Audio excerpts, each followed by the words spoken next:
Paano na-assassinate ng Ukraine ang isang Russian general? December 17, 2024, nagising ang Moscow sa isang eksenang tila nagmula sa isang action film.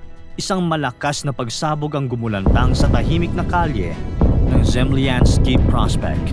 Ang dating ordinaryong umaga ay biglang napalitan ng kaguluhan, mga sigawan, usok at sirena ng mga ambulansya.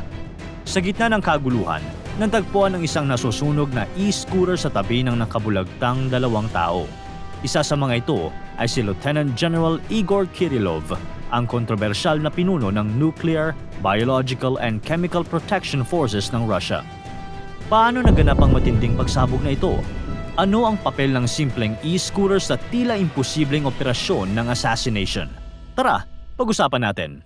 Si Kirillov ay isang mahalagang military figure na responsable sa pagbuo at paggamit ng mga advanced weapon, kabilang ang chloropicrin, isang makalumang chemical weapon na idineklarang iligal sa ilalim ng Chemical Weapons Convention. Ang kanyang papel sa paggamit ng mga armas na ito laban sa mga Ukrainian forces ang naging dahilan upang maging pangunahing target siya ng Security Service of Ukraine o SBU. Isang assassin na may fake identity ang pinadala ng SBU sa Moscow. Dating Uzbekistan citizen, inalok siyang babayaran ng $100,000 pero hindi lang pera ang pangako sa kanya. Kasama sa alok ay ang pagkakataong tumira sa isang bansa sa Europe kapalit ng misyon. Ang bitbit ng undercover agent ay hindi basta-bastang armas. Ito'y isang improvised explosive device o IED na may kakayahang magdulot ng matinding pinsala. Para itong isang Claymore anti-personnel mine, isa sa mga pinakamapanganib na sandata na ginagamit sa mga digmaan. Ang assassin ay kinailangan ng matinding pasensya. Sa loob ng 2 buwan, unti-unti niyang tinipon ang mga kailangan para sa IED. Hindi madali ang proseso. Ang bawat parte ay pinadala ng paisa-isa na parang puzzle at dahan-dahang binubuo. Ganito naging kaingat ang assassin para maiwasan ang atensyon ng mga otoridad. Dahil kung sabay-sabay ipinadala ang lahat ng materyales, mas madaling mapansin at mabisto ang kanilang plano. Ang e-scooter na ginamit sa operasyon ay ordinaryong scooter lang kung titingnan. Pero meron itong isang maingat na nakatagong improvised explosive device o IED sa handlebars. Ang lokasyon ng IED ay sinadyang nasa level ng torso ng target para masigurong ang shrapnel at explosive force ay tatama sa vital organs ng biktima. Ang IED ay binuo gamit ang 4 na parte. Ang power supply ay karaniwang mula sa car batteries o alkaline flashlight batteries na nagbibigay ng kuryente sa device. Ang trigger o switch naman ay isang remote mechanism, tulad ng cellphone o radio na ginagamit para i-detonate ang bomba mula sa malayo. Mayroon ding detonator, isang maliit na explosive charge na magpapasimula ng pagsabog. Ang pinakahuling parte ay ang main charge na may explosive force na katumbas ng 300 grams ng TNT. Sa loob ng 2 linggo, pinag-aralan ng assassin ang bawat kilos ni Kirillov. Nagrenta siya ng kotse para sa kanyang pagmamanman.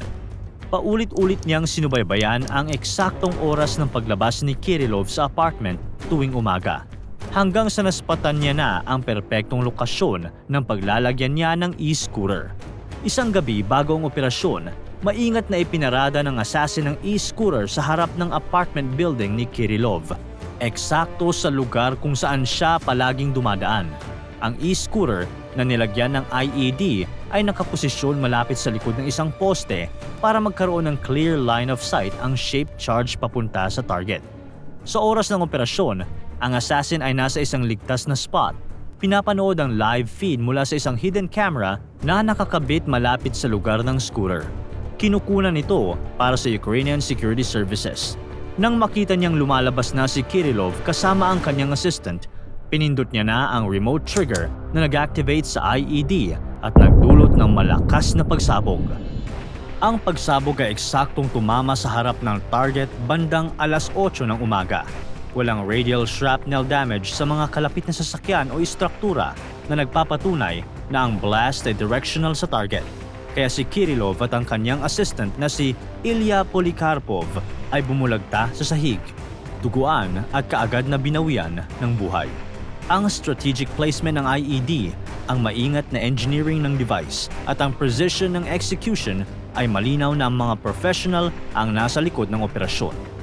Matapos ang pagsabog, nagkaroon ng kaguluhan sa lugar.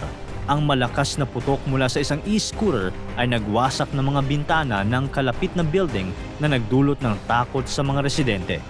Agad na nagmadaling lumabas ang mga tao mula sa apartment complex habang dumating ang mga emergency responders at pulis. Ang lugar ay agad na ni-lockdown at sinimula ng mga forensic investigator ang kanilang trabaho upang tukuyin ang pinagmulan ng pagsabog. Mabilis din na kumilos sa mga otoridad ng Russia upang tugisin ang responsable sa insidente na agad na itinuturing na isang act of terrorism ng mga opisyal ng Russia.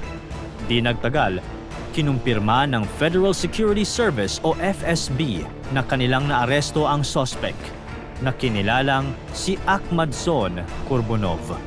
Siya raw ay ipinanganak noong 1995 at umano'y na-recruit ng SBU. Kinasuhan siya ng murder, engaging in terrorism, and illegally manufacturing explosives matapos madakip ang suspect sa isang bayan sa Moscow. Kung mapatunayang nagkasala, maaari siyang maharap sa habang buhay na pagkabilanggo. Isang opisyal ng Security Service of Ukraine ang umamin sa krimen. Sinabi niyang sila nga ang nasa likod ng pag-atake kay Kirillov. Simple lang ang sagot nila sa tanong kung bakit nila ginawa ito. Hustisya. Ayon sa SBU, si Kirillov daw ang may sala sa paggamit ng mga ipinagbabawal na chemical weapons laban sa Ukraine. Kaya naman, para sa kanila, tama lang ang kanilang ginawa. Pero hindi lang puro sabi-sabi ang mga paratang na ito.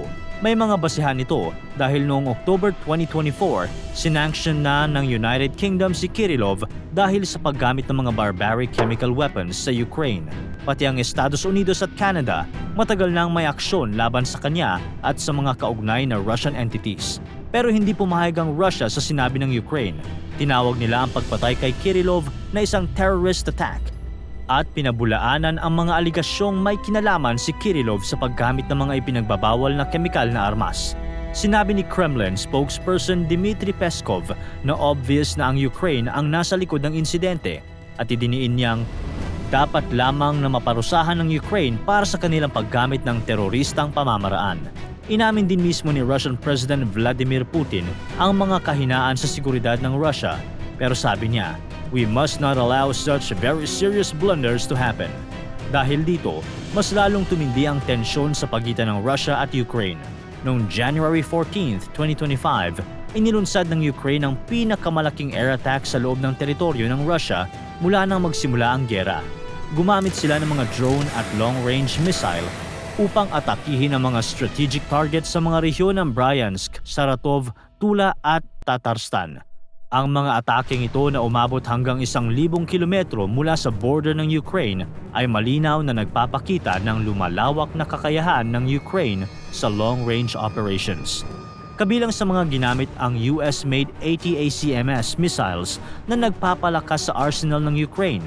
Sa gitna ng mga pagbomba, mabilis na nagbanta ang Russia ng mas matinding ganti, isang banta ng lumalalang tensyon sa pagitan ng dalawang bansa. Matatandaanan na ang ugat ng awayang Russia at Ukraine ay nagsimula noong February 2014, kasunod ng Revolution of Dignity sa Ukraine, kung saan inukupa at inangkin ng Russia ang Crimea at sinuportahan ng mga pro-Russian na separatists sa Donbas War. Kaya naman noong February 24, 2022, nagsagawa ang Russia ng full-scale invasion sa Ukraine na nagpalawig ng digmaan at nagresulta sa mas malawakang labanan. At noong August 6, 2024, nagbago ang takbo ng digmaan nang maglunsad ang Ukraine ng surprise offensive sa Kursk region ng Russia. 5 buwan ang nakalipas. Noong January 5, 2025, muling nagpakita ng lakas ang Ukraine sa pamamagitan ng bagong offensive sa parehong rehiyon. Sa mga operasyong ito, ang mga sundalo ng Ukraine ngayon ang aktibong sumasalakay at umuusad sa loob ng teritoryo ng Russia. Ang kamatayan ng isang general ng Russia ay hindi simpleng bagay, mula sa planadong pagpatay, paggamit ng scooter at IED hanggang sa masalimuot na operasyon na sinasadyang pinangunahan ng SBU. Nagpapatuloy ang tensyon ng dalawang bansa. Pinili ng SBU na i-target si General Igor Kirillov na may kasaysayan sa paggamit ng mga ipinagbabawal na armas laban sa Ukraine. Bagamat itinanggi ito ng Russia, tinawag nila itong isang terrorist attack.